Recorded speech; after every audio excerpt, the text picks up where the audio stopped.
Aduh, ini mobil K-pop. Tapi kalau namanya mobil bekas, kendala itu pasti ada. Mending tambah sedikit ngambil yang 2012-2013. Oke, setelah membeli mobil bekas, tipsnya apa?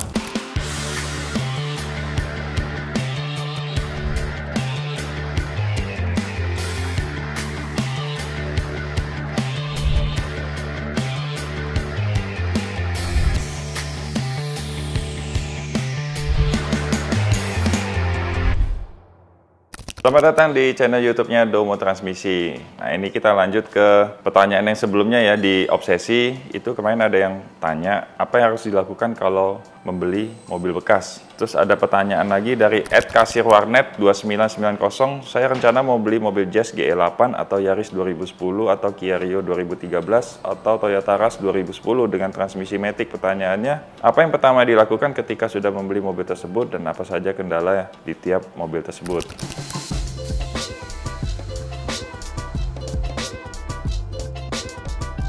Oke, sebelum kita memutuskan untuk beli mobil matic bekas, kalau saya lebih baik cek dulu barang itu, mobil itu, ya kan? Ini kan kalau mereka kan minta ketika sudah membeli. Nah, kalau saya saranin sebenarnya sebelum membeli ya dicek dulu dari fisik di internet. Di YouTube, Instagram udah banyak tuh inspeksi mobil. Nah, teman-teman belajar dari situ cara ngecek mobil. Setelah itu tentuin harganya range-nya berapa sampai berapa. Tentuin minus-minusnya apa, ya kan? Setelah tahuan minusnya, kalau saya kan hobi beli mobil bekas juga. Jadi maksudnya kita range harganya, ambil contoh Honda Jazz, range harganya sekian sampai sekian. Kalau ada yang jual murah ya kita mesti tahu minusnya apa, terus biaya perbaikannya apa, nanti totalnya jadi berapa. Setelah itu surat-surat, hati-hati. Pastiin lengkap, STNK, BPKB, ya kan? Ada faktur lebih baik lagi. Kalau atas nama PT, pastiin ada surat pelepasan dari PT. Kalau saya sih nggak takut beli mobil atas nama PT, yang penting ada surat pelepasan. Balik namanya lebih gampang kok. Dan biasanya harganya juga agak lebih murah sedikit kalau atas nama PT. Tapi jangan takut beli atas nama PT. Atas nama PT juga biasanya mobilnya terawat. Nah itu teman-teman perlu perhatiin sebelum membeli mobil bekas. Kalau sesudah membeli mobil bekas, yaitu nanti kita jawab satu-satu ya. Ini untuk yang pertanyaan dari @kasirwarnet2990 ini kita bahas satu-satu dulu mobilnya. Honda Jazz GE8. Jazz GE8 itu Jazz generasi kedua. Jadi setelah GD jadi GE8, transmisinya AT, mesinnya 1,5, mesinnya bandel. Ini sampai hari ini pun masih dipakai di Mobilio L15 kodenya. Tenaganya pun paling gede di antara yang lain, di kelasnya itu paling gede. Kalau untuk mesin harusnya nggak ada masalah lah. Mobil ini memang oke, cuman ya itu tadi, kalau misalnya Jazz GD itu CVT, GE ini dia AT, setelah itu GK5 Jazz yang terakhir itu pun balik lagi ke CVT. Cuma untuk GE ini transmisinya AT, 4 speed, dia juga ada yang manualnya 5 speed, ada 2 tipe juga, tipe S dan tipe RS. Kalau untuk tipe RS, kalau yang matic-nya dia ada pedal shift-nya. Oke, untuk harga range-nya sekitar 100 kecil sampai 160, tergantung kondisi. Jadi, kalau saya saranin kalau Jazz GE8 ambil yang edisi paling terakhir. Jadi yang lampu belakangnya udah smoke, lampu belakangnya jadi dia udah nggak ada merah, putih, kuning, nggak ada lagi. Jadi dia warnanya smoke. Itu yang paling cakep kalau menurut saya ya. Kendala di mobil ini sebenarnya sangat minim ya. Tapi kalau namanya mobil bekas, kendala itu pasti ada. Cuma kalau kendala yang sering dialamin di mobil ini paling seputar matic. Karena maticnya tuh jujur ngomong nggak bisa diapa-apain. Body valve, filter itu semua ada di dalam transmisi. Jadi kalau ada keluhan pun biasanya mesti di-scan dulu ya kan. Problemnya biasanya di solenoid. Jazz GE8. Selanjutnya, Yaris 2010. Yaris ini mesinnya bandel karena banyak dipakai di taksi, pun dipakai dulu di Vios karena mesinnya tipenya 1NZFE 1,5. Tenaganya emang kalah dibanding Jazz sekitar 111 PS horsepower. Tapi spare partnya melimpah mobil ini dan harganya juga nggak mahal spare partnya. Hatchback ini range harganya kalau 2010 mungkin sekitar 100 jutaan juga. Kalau yang tipe S-nya ada TRD-nya itu mungkin bisa sampai 120.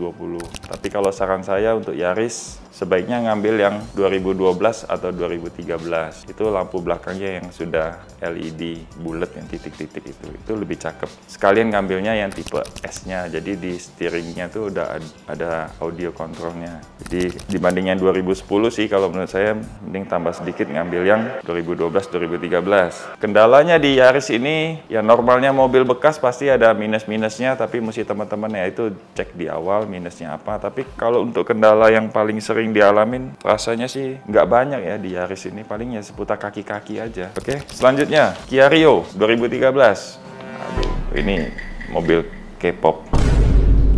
Mesinnya 1400, produksinya tahun 2011 sampai 2017.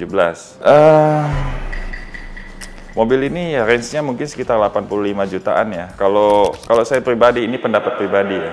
Saya nggak gitu suka dengan mobil dari pabrikan Korea.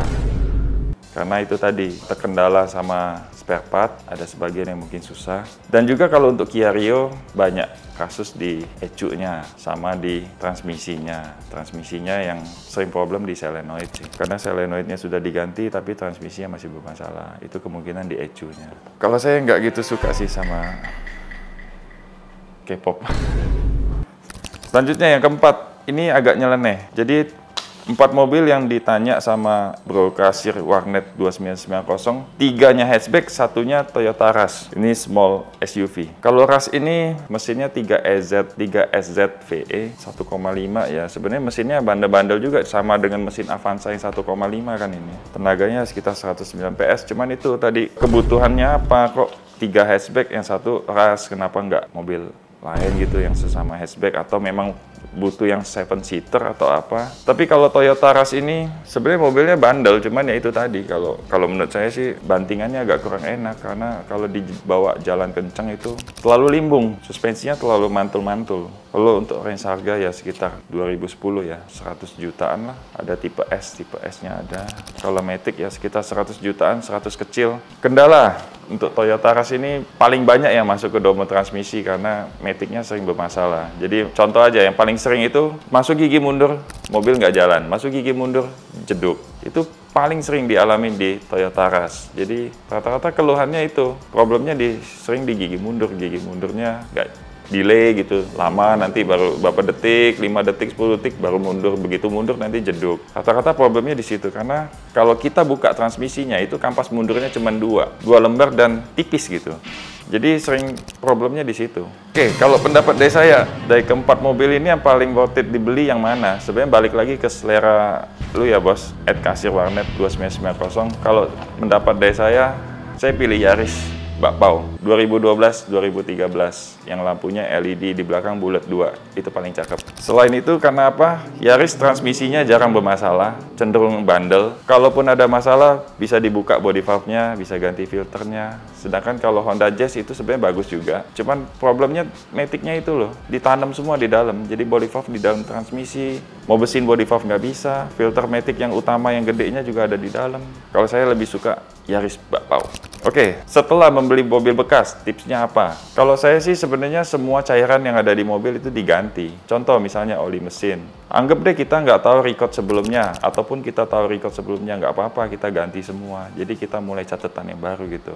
Oli mesin, radiator, oli transmisi. Kalau masih pakai minyak power steering diganti, minyak rem diganti, sama tune up mungkin kalau memang mesinnya udah kurang enak ya kan, tune up. Setelah itu apalagi ya, cek kaki-kaki paling. Ya paling itu sih tips kalau setelah membeli mobil bekas. Nah ini ada tips juga nih, jadi kalau teman-teman beli mobil bekas Matic, pastiin lakukan tes jalan ya.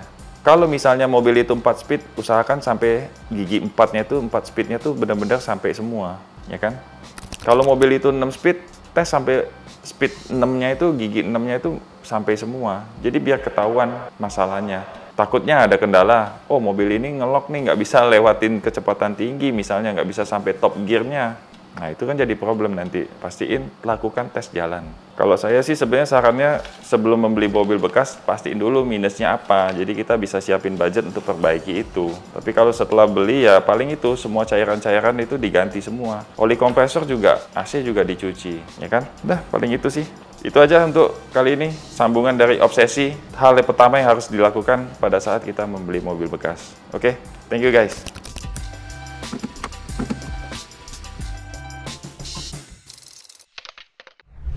Yomo Transmisi, running smooth.